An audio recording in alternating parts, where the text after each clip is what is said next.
Right, good evening and welcome to Cannon Fodder, the channel for Arsenal fans all over the world. And in the house, I've got, well, actually, yeah, I've got a full house. Got a full house. And we've got one, I won't say a version, but a new face on the channel in Ryan. Ryan, how's it going, brother? Yeah, not too bad, thanks. But considering everything that's going on at our club at the moment and all the crisis that we are in, apparently, the meltdown that our fan base is. Yeah, I'm good. Okay, cool. And Richard from Arsenal TV, how's it going, brother? Yeah, I'm good, man. How are you? I'm just a bit stressed out. Just trying not to think about everything what's been going on, but it is what it is. Okay, welcome back on the show anyway. And we have the Godfather, El Tel. How's it going? Hey. Yeah, well, it's all right, but we're in troubled waters, man. Oh.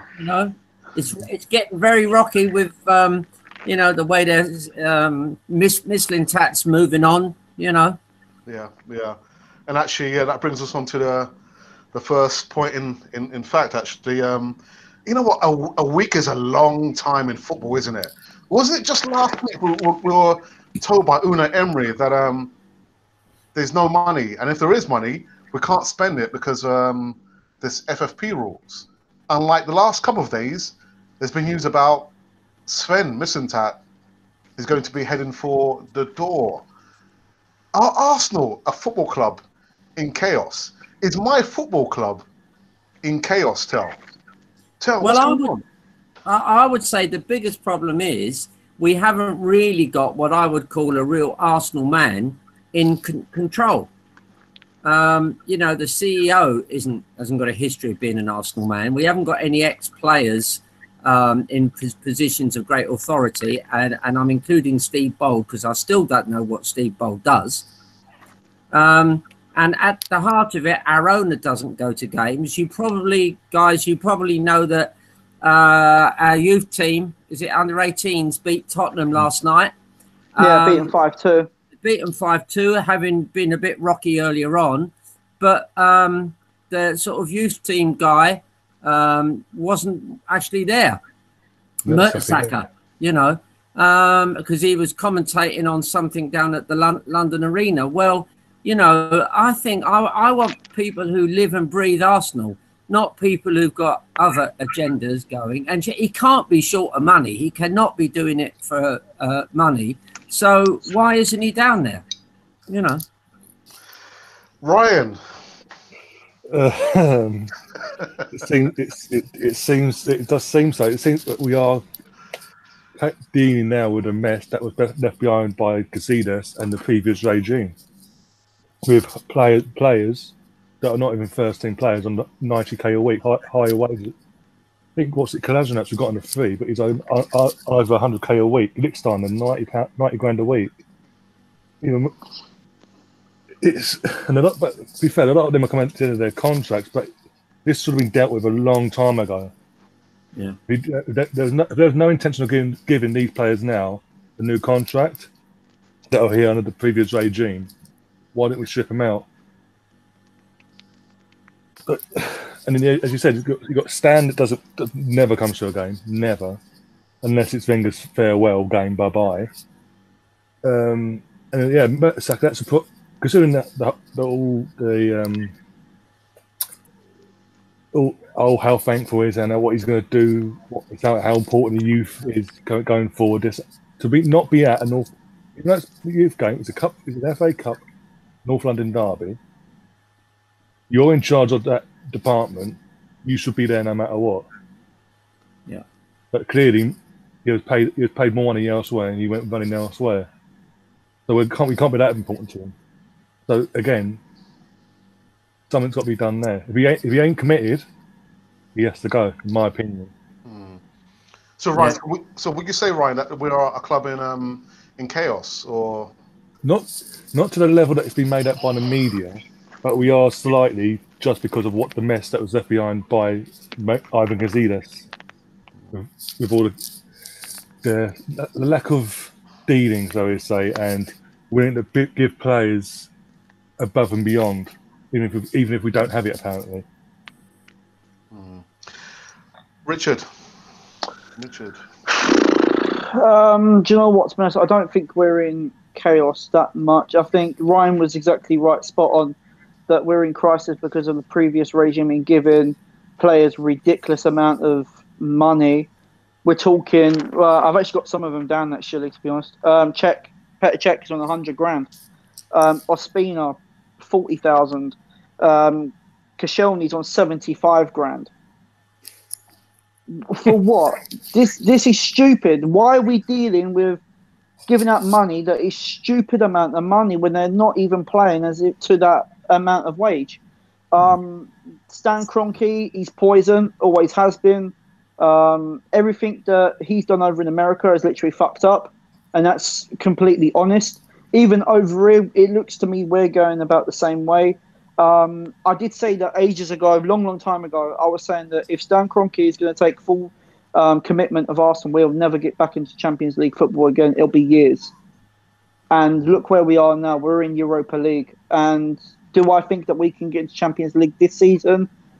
Possibility, but it depends how the team's going to play out throughout the rest of the season.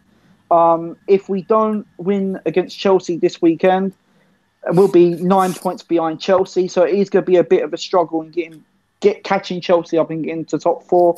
I know Tottenham are now lost Harry Kane for about 6 to 8 weeks. And Song is now gone out to Asia. So it is still on, but it's in the balance. That's what I think. But Stan Kroenke's poison. He needs you're either going to support the team and back your manager or get out of our fucking club. Simple as that. Yeah. Tell, what's your take on Sven Mislintat? Leaving Arsenal. Well, I suppose the first thing to say is he has got a history of being a bit acerbic and a difficult guy to work with, because he did fall out with, was it Thomas Tuchel at Dortmund? So, but I was really shocked because I remember I was thinking this guy could turn things around. Apparently, he found Torreira. He found Guendouzi. And he was beginning to turn things, because both of those aren't on big money, which is good. And he found them, he plucked them out and found them, and that's good for the future. So I was thinking, well, this guy could be doing a very important job if we're going to have to go back to not buying big. But he's gone.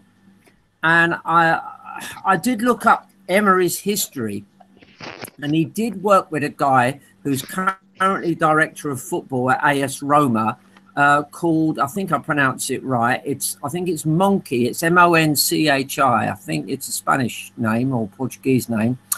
And he's the guy that alongside Emery did such a wonderful job at scouting. He's got 700 scouts across the world, a big network around the world. He's currently at AS Roma. And I was just thinking, well, surely Arsenal haven't gone into this blindfolded.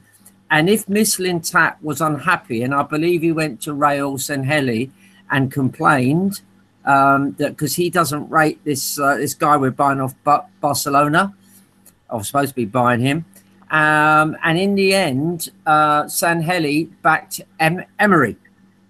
And I was thinking to myself, normally if you're running a company and you think one of your key personnel is thinking of leaving, you have a backup plan, big time. Now, it could be a shot in the dark, but if we were to go for somebody with the reputation of this Monkey guy, then maybe things aren't so bad. But certainly at face value, losing Mislintat looks like a massive own goal. And if you look at the way this new financial fair play system works, where you've got to keep the books level, and you can only spend, I think, on wages another 7 million above what you paid out the year before. The only way to do it is to do what Liverpool did, for instance, which is sell when players are worth a lot of money, which they did with Coutinho, sell for big money and then reinvest that money. And as long as the wage bill doesn't go up, I think it's by 7 million each year on year, then you can do, well, we've seen it at Liverpool, by buying a really good centre-back and by buying a really good goalkeeper, they've turned their team around, you know.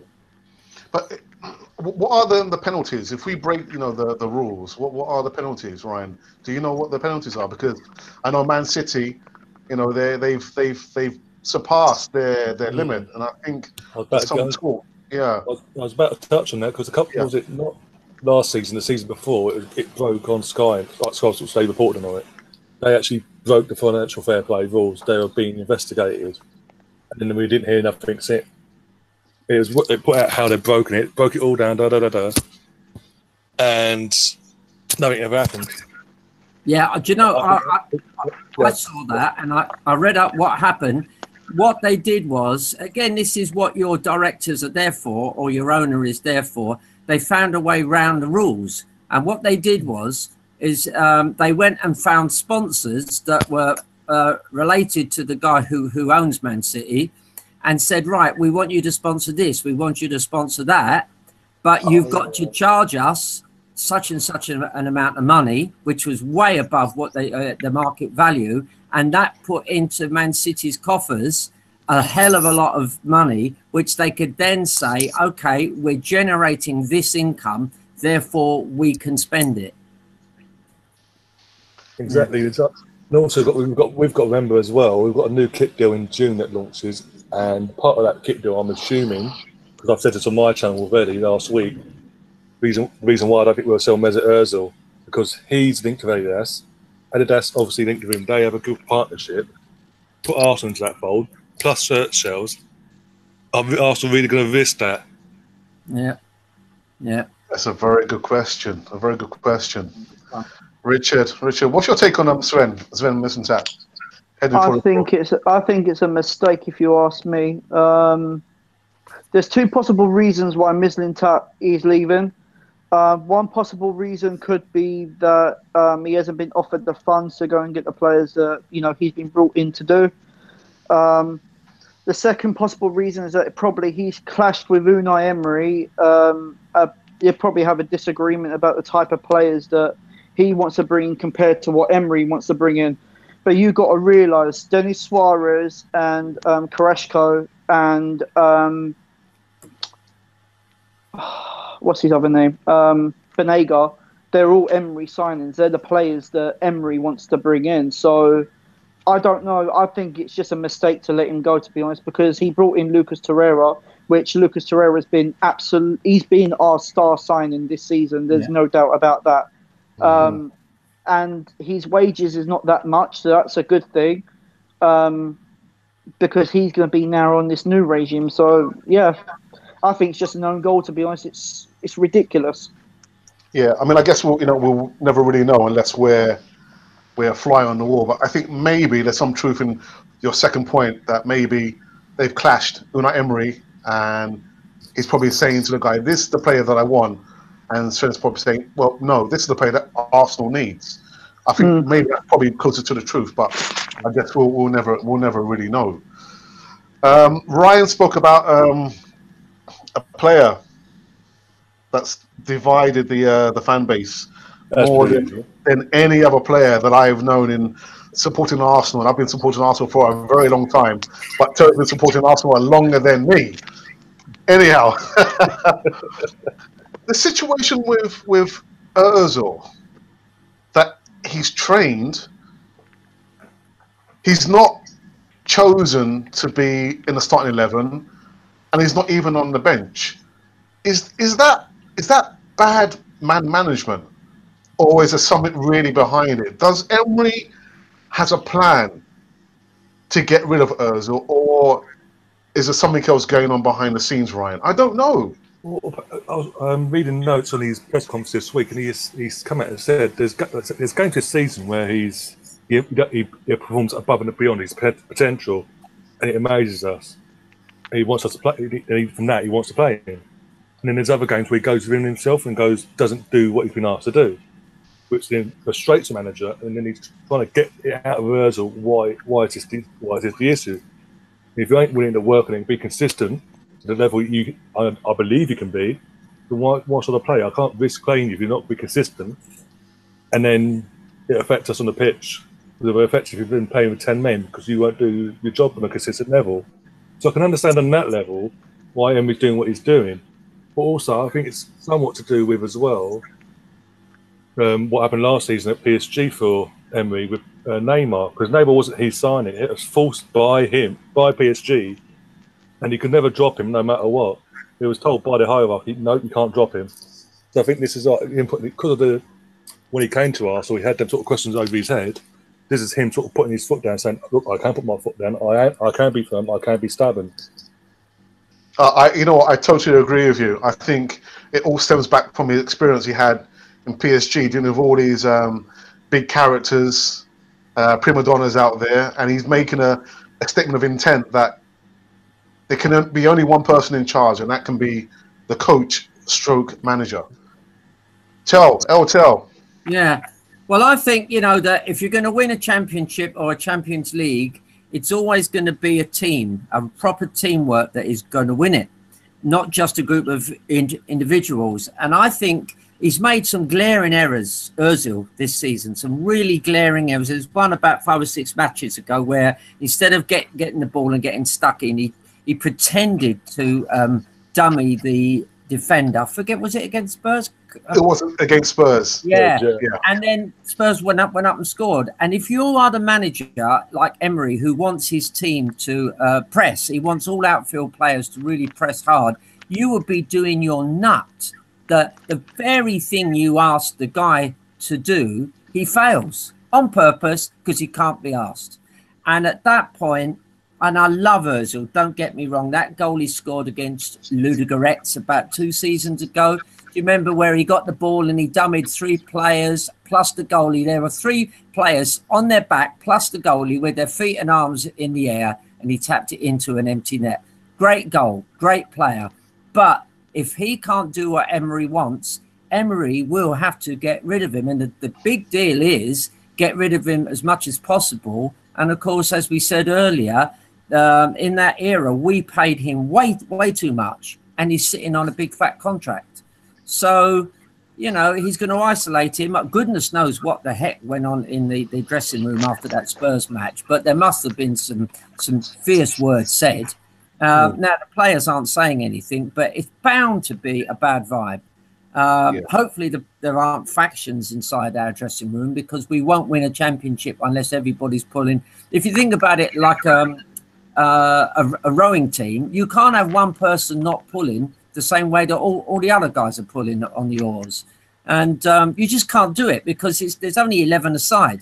So you've got to have everyone doing the right thing. And if you've got a player who can't be asked to do it, or he can't be bothered to do it, or he's got other ideas, you jettison him. But what you do is you find a way of getting him out and getting as much money for him, which might be that we have to agree to pay some of his wages when we do get him out. I know that deal's been mooted, but it's not by accident that Real Madrid got rid of him. You know. Yeah. Richard, what's your take on Ozil doesn't even feature on the bench? Doesn't feature on the bench. Yeah. Do you know what? So. Do you know what? I reckon with Ozil, you can't take him out of the squad absolutely completely, because there's been games this season where we've actually needed someone to come onto the pitch for the last 20-odd minutes to create something, and he hasn't been there.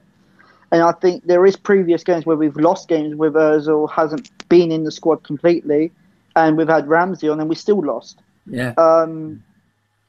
But you've got to have him in the 18-man squad. You've got to, if not on the starting 11, bench him. It's that simple, because you're going to need someone. If you're like, you look at some of the games where we've been chasing it. Look at the West Ham game, for instance. We was 1-0 down, and the second half we was literally chasing for that goal, and Emery still didn't even bring on Ramsey. He decided just to bring on Lucas Torreira. Why?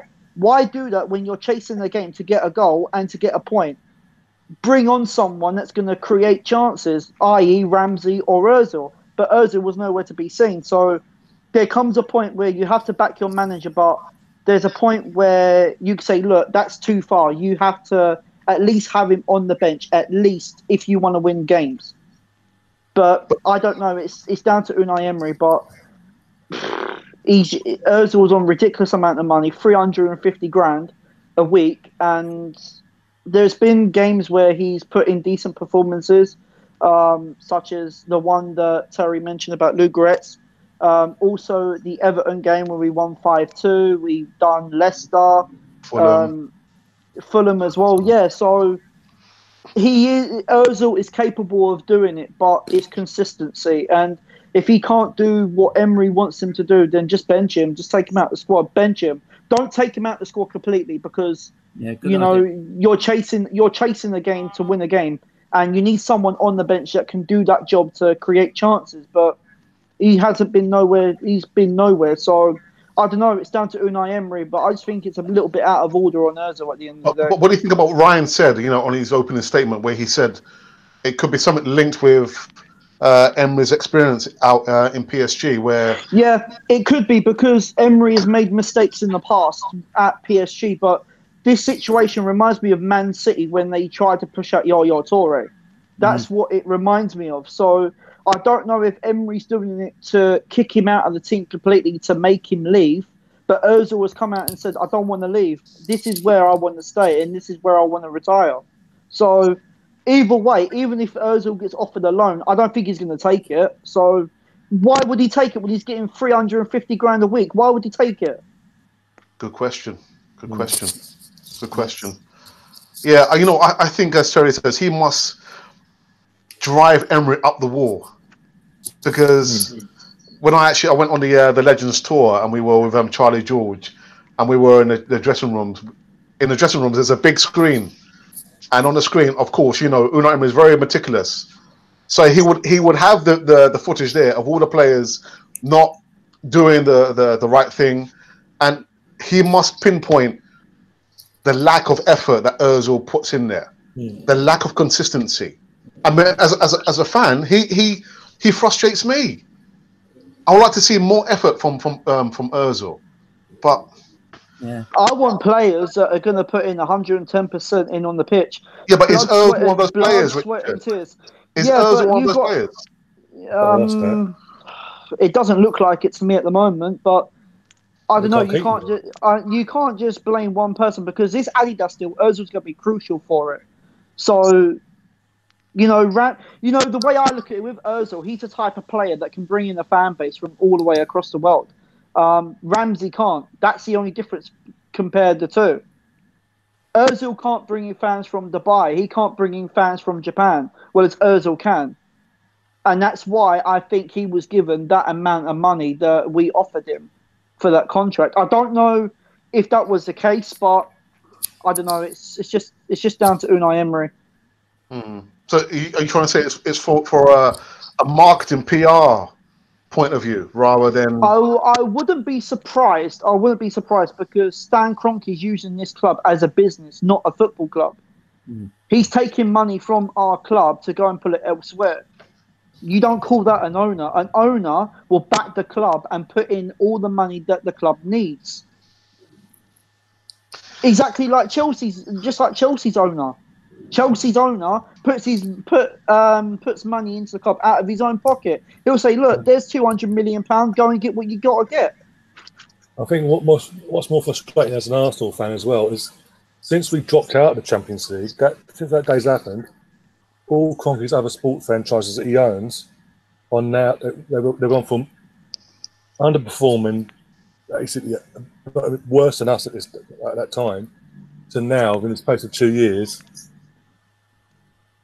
basically challenging for titles, basically in their respective sports. His biggest one, which is the NFL, what was formerly known as St. Louis Rams, is now LA Rams because of political or whatever reasons he did. They're now one game away from the Super Bowl, and it's well known that he takes money out of the club. That's another reason why he wanted to make the club private, so he doesn't have to do the AGMs and explain himself.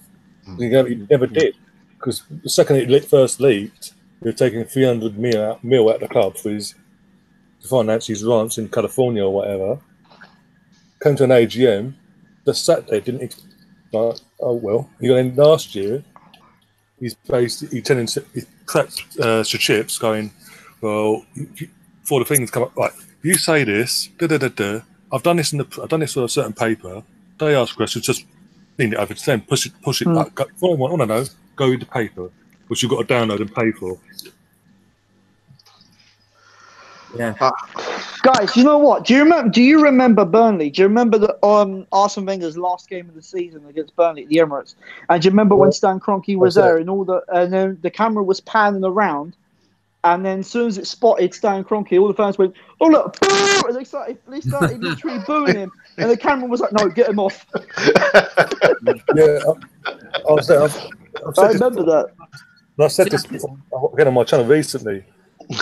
No, whoever had that camera that day, or was in charge of the editing and put it on the screens, they must know the friction between us, the fans, and the man himself. Yeah, it's bad enough they paraded the chips to do the presentations. That was bad enough, but then whilst Weger's getting his applause from the fans, like after he gave his speech, to have that man on the screen, even for a split second, was completely naive, so we say. To say the least. But you know, just on Twitter over the last, well, I won't say over the last couple of days, it's been going for a long time. People have been saying that to get Kroenke out, we need to not go matches. Don't go to the matches. Don't buy the merchandise. Is that going to make any real difference? No. If we stop going to the games, if we don't buy the merchandise. Do you know what? I think stop buying the merchandise from the actual store itself would actually cause problems because he's going to get no profit from it. But that's the difficult thing with that is, even if we, the average fan, doesn't, because we're a London-based club and we're a well-known club now, thanks to due to the initial success of our previous manager. You're still going to have tourists coming there every other day, going in, buying the merchandise. So having some effect, but it won't have enough effect. Yeah, lads, I think really you're right. If you look at this long term, what I've been reading is that Kroenke knows in maybe 5 years' time, we're going to go back to the original plan with the Champions League, in which you have 3 or 4 of the top British sides not playing in their home league at all. Like hopefully Arsenal, Liverpool, the 3 or 4 teams that are at the top playing in a genuine European league, and that what Stan Kroenke is doing is biding his time, because that is going to be massive money, because every Arsenal match will be against a team of the standard of Barcelona, Real Madrid, Bayern Munich. So that's what he's doing. He's waiting for that, because that's going to more than quadruple the kind of input of money he's currently getting, or the club is worth.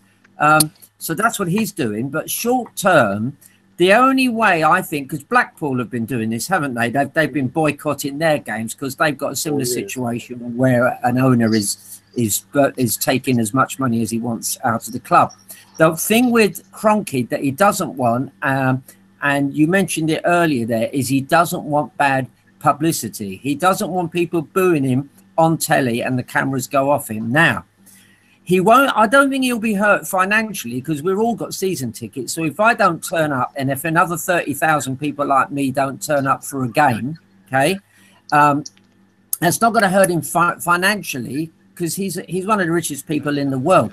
But what it will hurt him is if it's publicised, and the media that I don't trust for anything will publicise that, because it's good news, isn't it, or bad news? It's the sort of thing they would love to show a half-empty Emirates Stadium, and the fans saying, "Well, we're going to continue this boycott until we get an owner and a board of directors in who genuinely, first of all, support the club."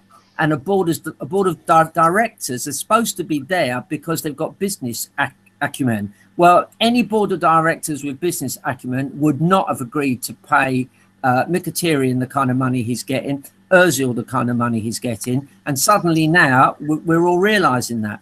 So I think, yes, in the short term, we can put a lot of pressure on him, but it's going to be hard, because what we're going to have to do is watch the game online, or go down the pub and watch it, or if you've got a Sky thing, which I don't watch it on Sky.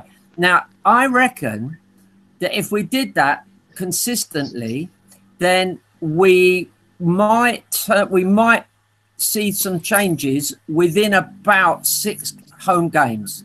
If you had 6 home games with a stadium half empty, fans outside complaining, then the screws will be put on Kroenke. You'll see his son Josh suddenly coming on telly, because certainly Silent Stan won't.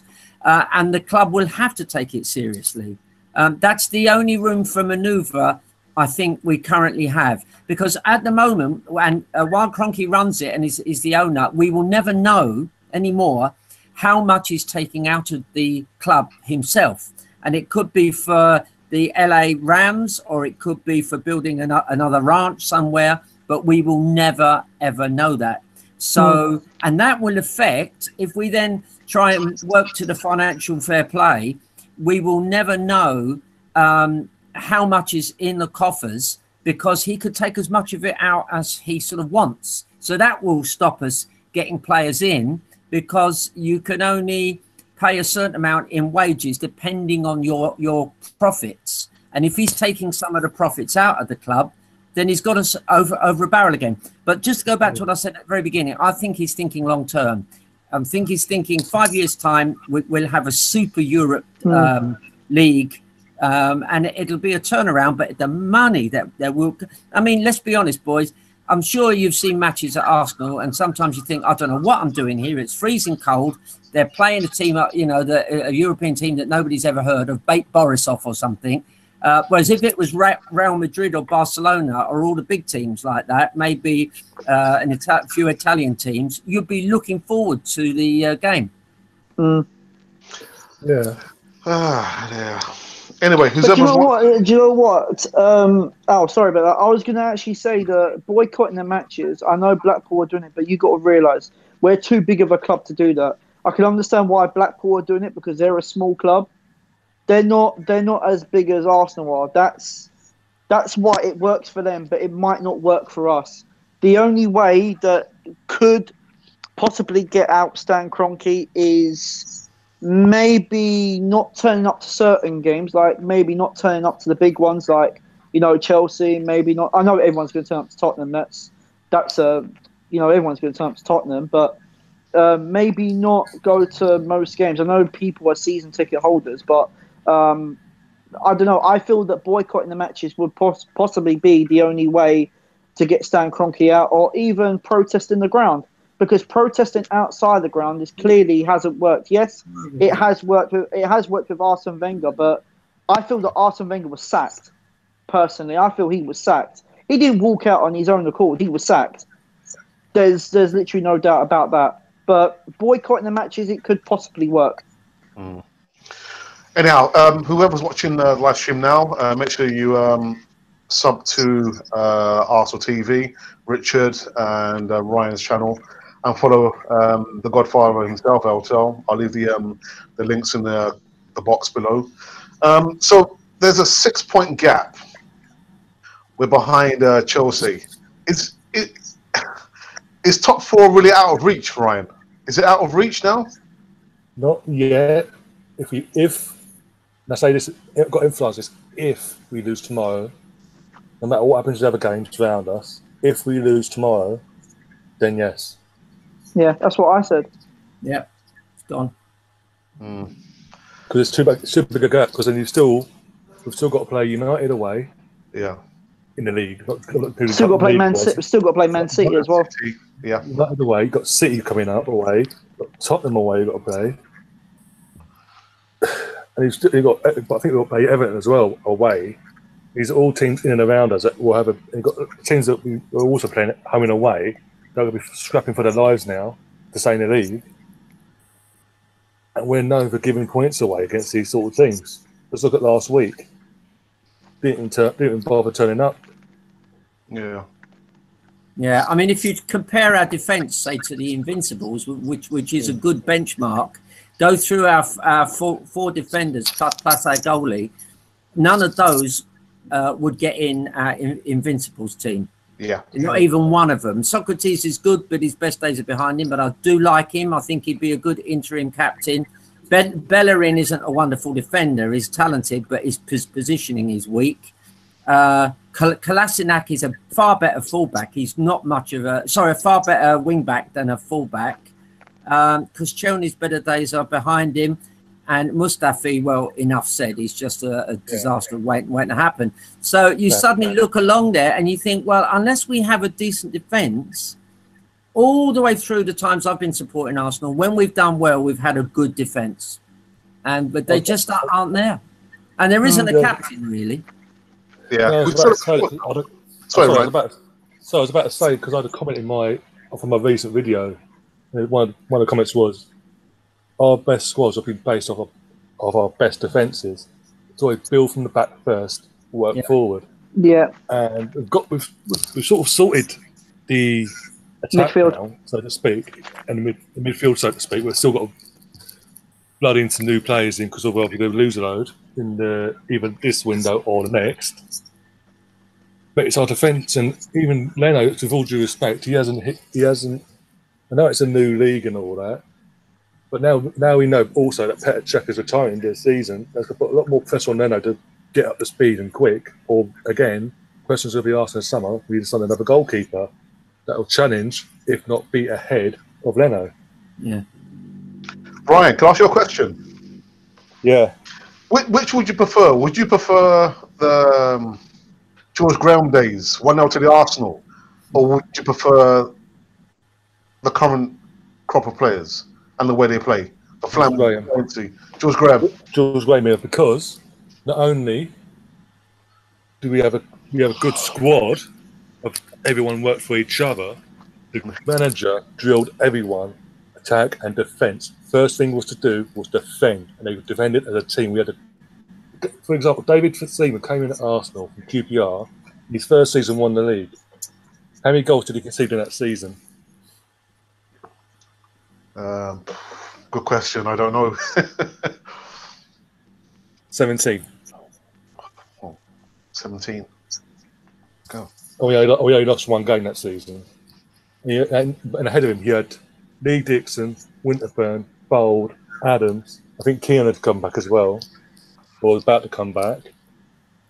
But at least we had Adams, and Adams was a leader of men. And like Tel says, we don't have a natural captain in the current squad.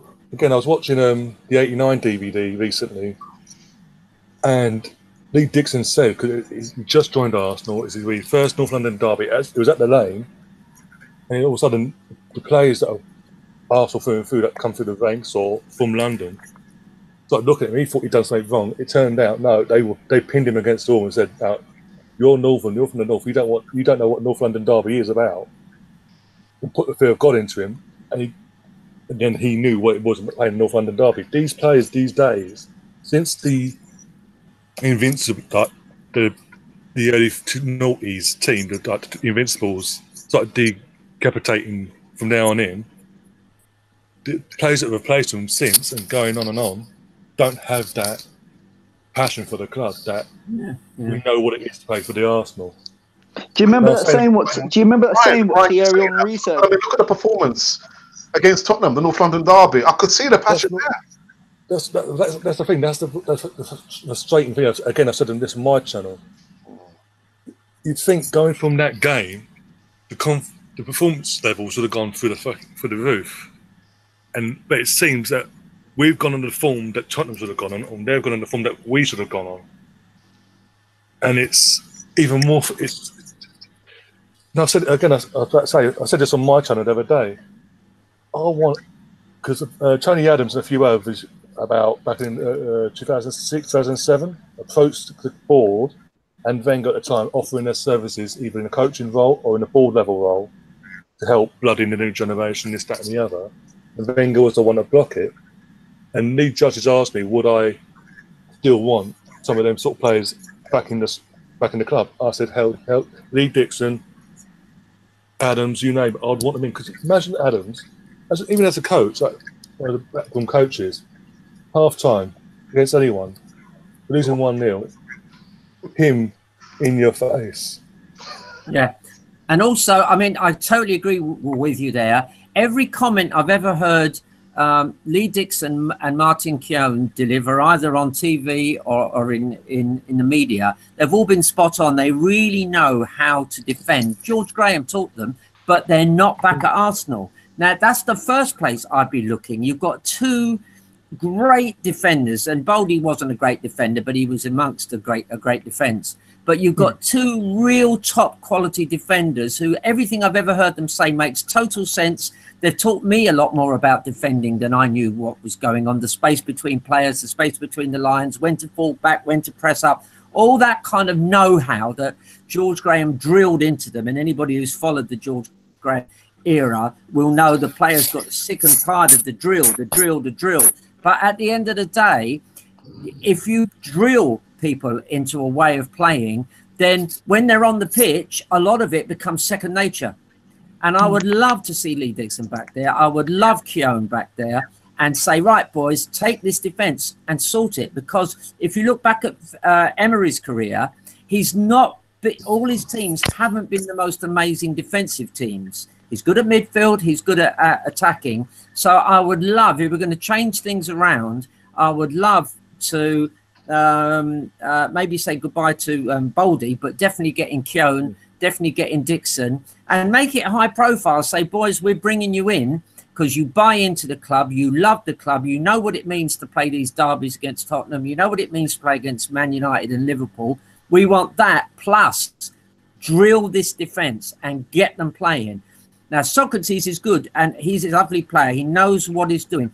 But Bellerin has never been drilled. You know, we've all seen his positional play is poor, and he gets away with it because he's so fast. So why not get those guys in? Now, they may not want to move away from the media, but that's maybe those conversations are being had. I don't know. But that if I was in any position of power in Arsenal, I would be ringing those guys in and I'd be saying, come on, we're going to pay you well. Get this defence sorted. So would you like to see a George Graham type Arsenal back again? 1-0 to the Arsenal. I think those days are gone. What you need is a George Graham type defence. Absolutely. I mean, Italian teams have proved over the years, and they've won enough big trophies.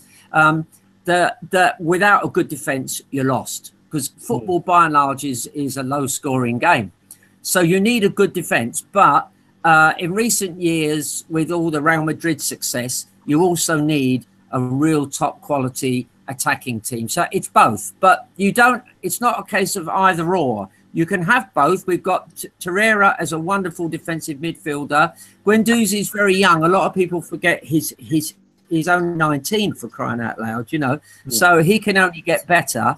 But I would trust Emery to sort the midfield and defence out. Although currently we're not getting the ball up to our two strikers enough, and that is a kind of a worry. And maybe bringing Ozil back might help that.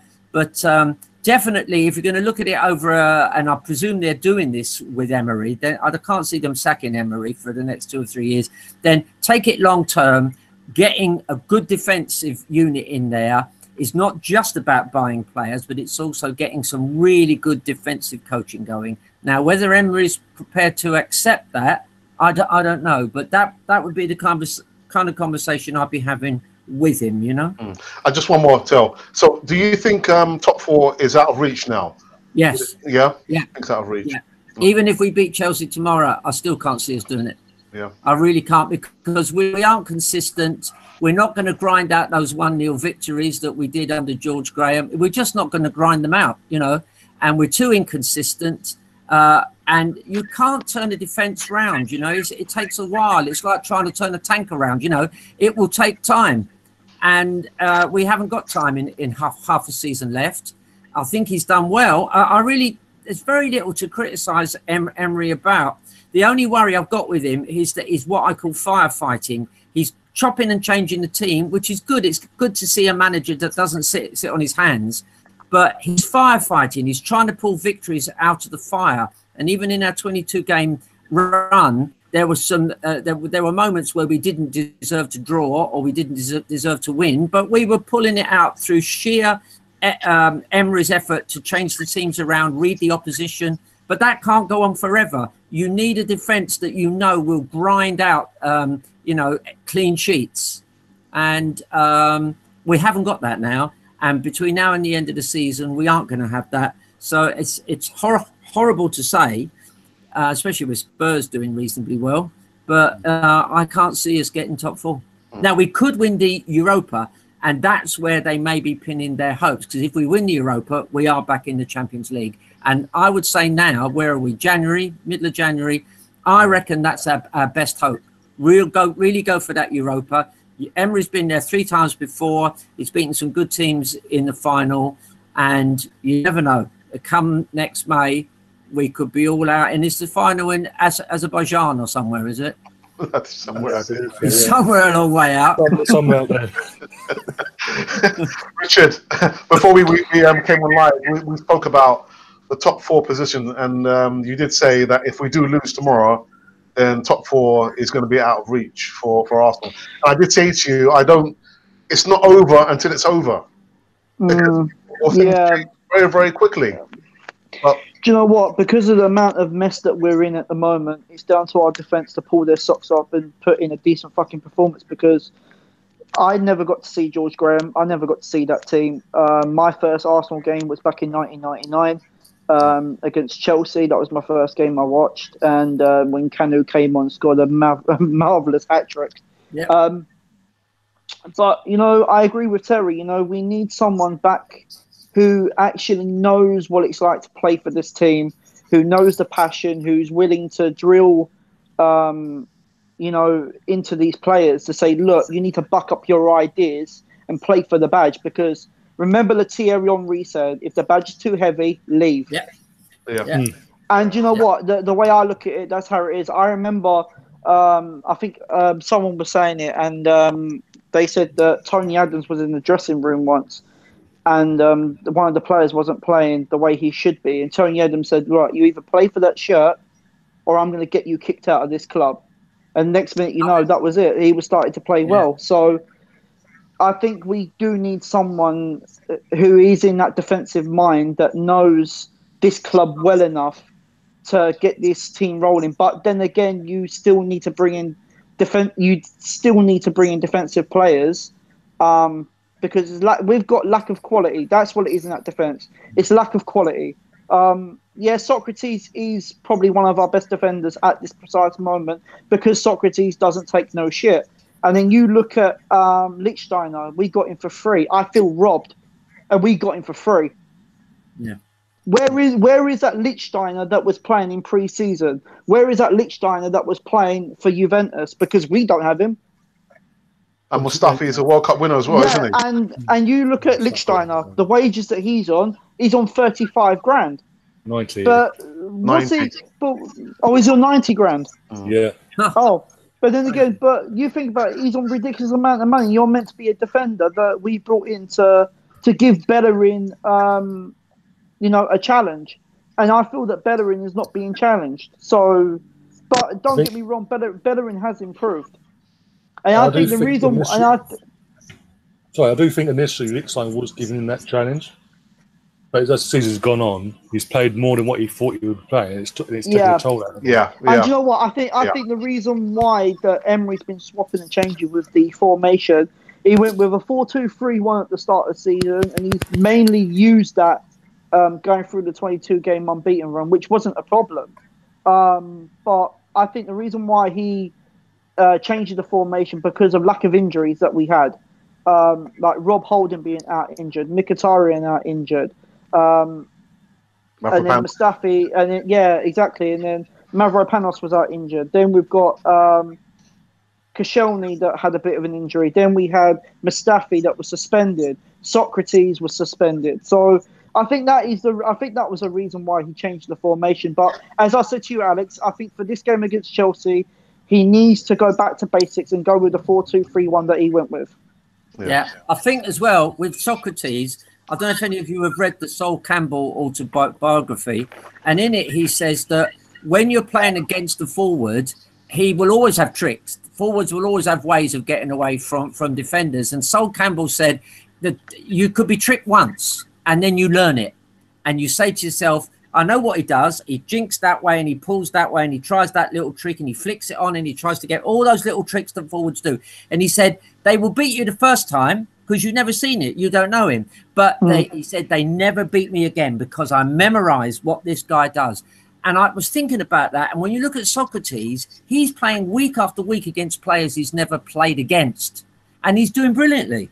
He's doing really, really well. So at least we got one guy back there who looks like a leader, who doesn't get upended and look like a fool, because he's a good defender. And I think, although he's pushing back the years, I think we'll even see more of him and better next season, because he will learn how these guys operate. You know what? If I was in Unai Emery's position, I would actually give Socrates a captain's armband.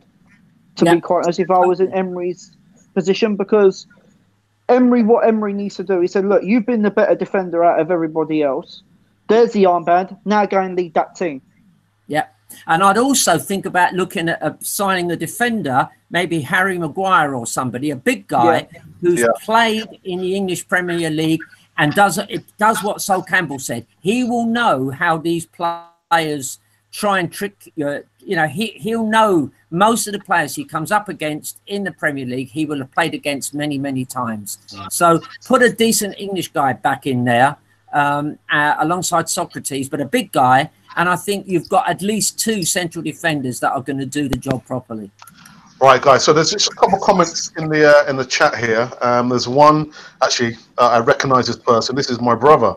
Putting some comments in the chat here. And he says, great point, Eltel. I don't know which team is going to show up tomorrow. Arsenal that played Chelsea off the park at home, or the Arsenal that played against West Ham. And then he also goes on to say, here's a question. Where's Ozil? Are we going to have Torreira playing tomorrow? Is Ozil going? Is it too late for Ramsey? All right, he's put quite a few questions here. Stan Kroenke, where's our money? Can Eltel teach the defence some of his dark arts? Do you know what, Alex? Do you know what? I'll say something now, yeah? It's very Arsenal to lose against West Ham and then go and beat Chelsea. Yes. It's very Arsenal. It's very Arsenal to go and beat Man United and then lose their next game the week after. And that is what we're dealing with because of our defence. There's no leaders on that pitch. Only one leader that I consider as a leader would be Socrates. That's it. But I'll tell you what, I don't... Also, quickly touch. Yeah. At the beginning of the season, he named 5 players as his captain. By June, he's lost 3 of them. 1 via retirement and 2 are leaving. He's been very unfortunate with injuries, but I reckon tomorrow Arsenal won't lose. Okay, it could be a 1-1, but in my heart, I'm thinking, you know what? As you were saying there, we're just the sort of team having blown up against West Ham to go and beat Chelsea tomorrow.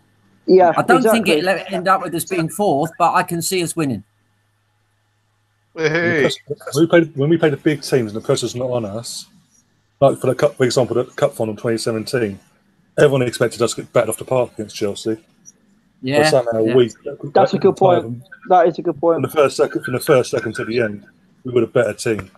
Yeah, and we won. And have guess what? Ramsey has saved our ass a few times.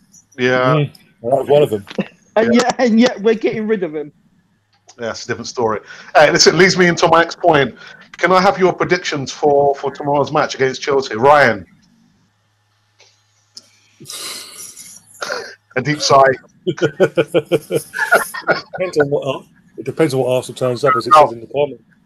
If it's the Arsenal that turns up when the person's not on, like for the cup final a couple of years back, etc., against Tottenham back this season in the league, but I can see us nicking it 2-1. 2-1. Just. The thing is, we'll go 1-0 up. Then we'll take the pressure off. We'll sort of stand off, go 1-1, and then go 2-1, and just sit back and defend. Ironically, defend for our lives. That's the art. Yeah, I think if we have Ozil coming off the bench, if things go wrong, I think we'll win it either 2-1 or 3-2. I think there will be quite a few in it, so I'd say 2-1 or 3-2 to Arsenal. That's my prediction as well. I think it's going to be a very high-scoring match, but 3-2 for Arsenal. Sorry, also, depending on the lineup tomorrow, if Ozil's not starting, do we start Ramsey as that creative player? Yes. because obviously didn't do that last week, and look what happened. We need that creativity in the midfield and the attack, and we didn't have that. That's part of backfire.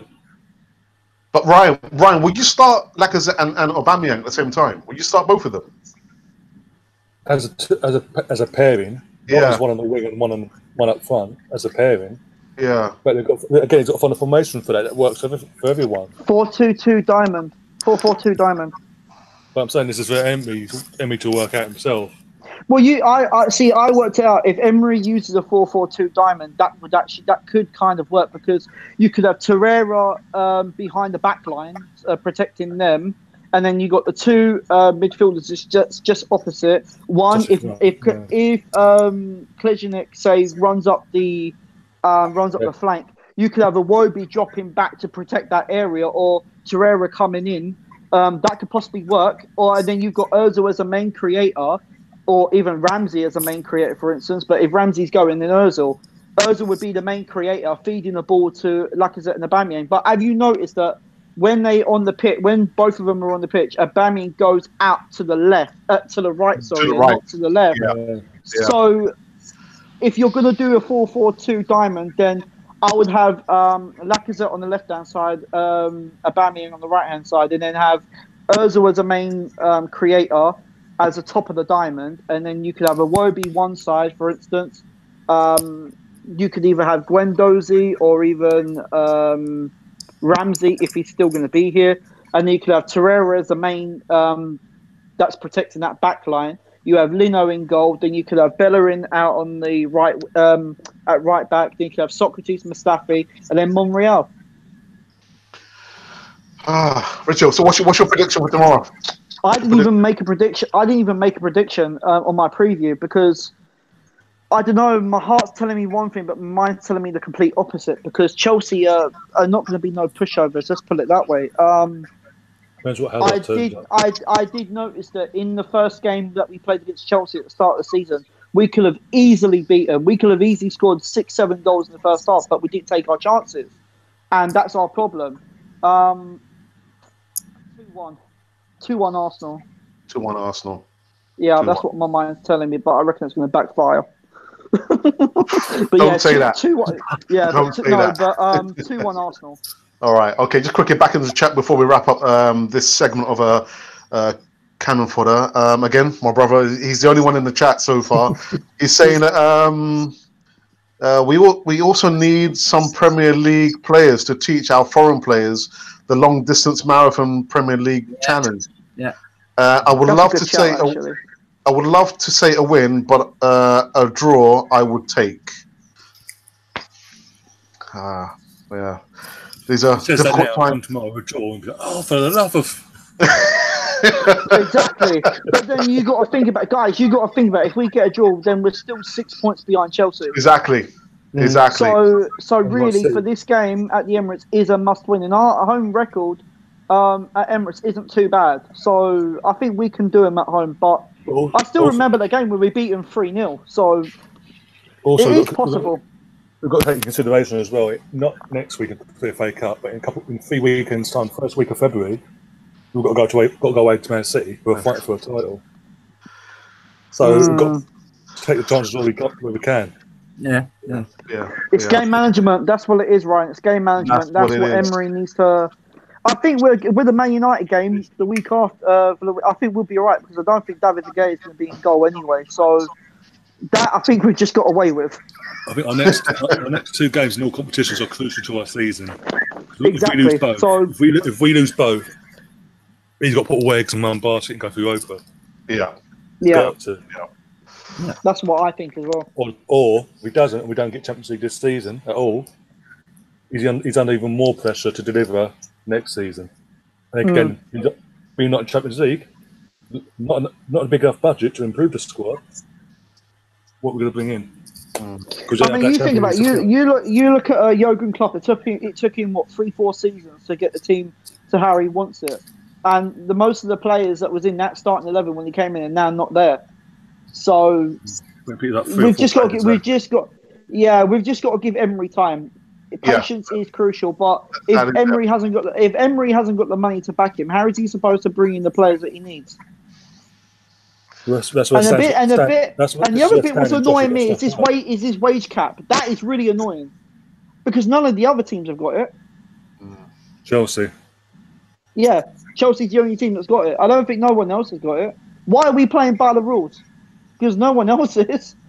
No, because we're the Arsenal. That's why. Yeah, but that's because we've made a complete muck up of this new financial fair play thing. Is it called STCC? It's where they look at how much you paid in wages the previous year. It's because of our wage bill that we can only get on loan. Yeah, and that's down to bad directors. Bad directors. Yeah. That's why they're there, to do that thinking for us. You know. So basically, technically, the money's there. We just can't bring our in because of the wages. The wage bill's too high. That's where, because we've got so many going out, either retiring or going for free this in the summer. That's going to loosen up a lot of money. I was saying to Alex that I saw the message on Twitter from El Neni. That was a good buy. I reckon he's out the door this month. Who's going to take him? Absolutely, El Neni. Yeah. I think he's a. I can't possibly see what they saw in El Neni. I've seen him play many times, like we all have, and he circulates the ball. That's it. What else does he do? Do you know what? El Neni's that player that hasn't even complained to Emery, say, look, why don't you start me in the Premier League? He hasn't moaned about it or anything. Because he knows what he's worth and he knows he's exactly. Not buy into it. Exactly. Yeah, I think that's the reason why he's leaving. So, because he knows he's not going to get Premier League football. Yeah. Anyhow, guys, listen, I'm going to wrap up this segment of Easy Talk Bite Size. Ryan, it's been an absolute pleasure to have you on the show for the first time. Listen, we must get you back on the show again. Yeah, drop me a message and I'll be there. No worries. Vice versa as well. Are you going to the match tomorrow? I'm at the match tomorrow, yeah. Cool. Nice one. Yeah. And Richard, thanks for coming back here. You're welcome anytime. Nice one. And for the Godfather. Yay! Hotel. Are you going to my hotel? Yeah. Are you doing any interviews by the Tony Adams statue tomorrow? Yeah. The problem is I don't have a cameraman anymore. The cameraman has abandoned me, so I need to invest in a tripod and sort out my equipment. I might be there. Okay, I'll look out for you, man. Anyway, you know. No worries. I'll just be watching the game at home. In the warmth of your living room. As well for some of us. Anyhow, guys, listen, thanks for coming on this segment of Easy Talk Bite Size. Those of you who came to the chat, I think it was just my brother actually, and maybe one other person. Those of you who just came by, I think they probably had like maybe 10 or 12 viewers. Thank you so very much. But anyhow, this has been Cannon Fodder, the channel for Arsenal fans all over the world. And a lot of breaking news.